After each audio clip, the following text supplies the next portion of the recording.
Est-ce que vous trouvez que la langue est difficile, la langue française?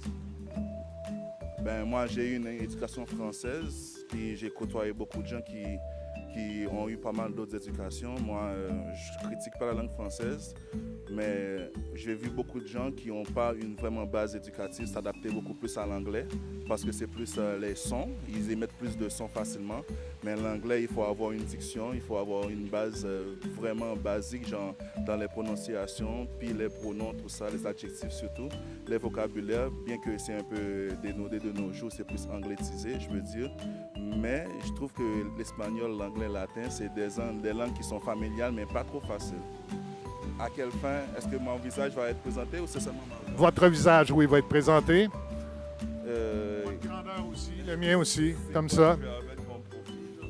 Pardon? C'est quoi qui va m'arriver comme... Qu'est-ce que je vais avoir en retour? Vous allez devenir une vedette instantanée. C'est comme ça, Internet. Le monde entier va pouvoir entendre votre opinion sur la langue française. Déjà une vedette, mais merci quand même. La troncation. Avez-vous déjà entendu dire que les jeunes parlent mal et font preuve de lâcheté parce qu'ils raccourcissent des mots? Eh bien, sachez que c'est vraiment faux.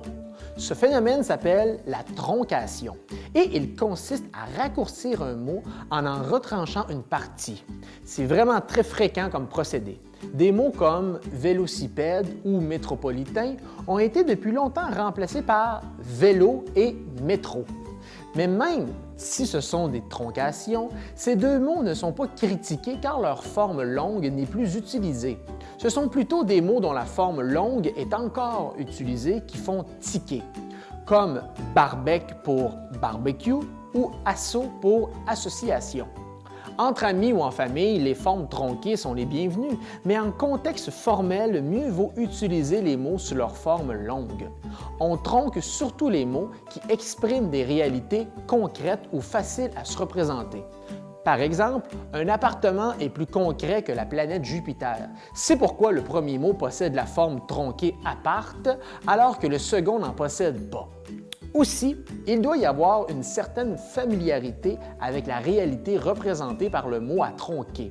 On peut donc abréger facilement des noms connus comme Sherbrooke qui devient Sherby et des noms de marques populaires comme McDonald's qui devient McDo ou Radio-Canada qui devient Radio-Can. Encore mieux, la troncation n'est pas inutile.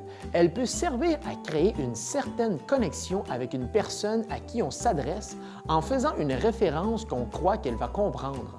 Par exemple, si quelqu'un parle du quartier d'Hochelag dans lequel il a grandi, c'est qu'il assume que l'autre sait de quoi il parle.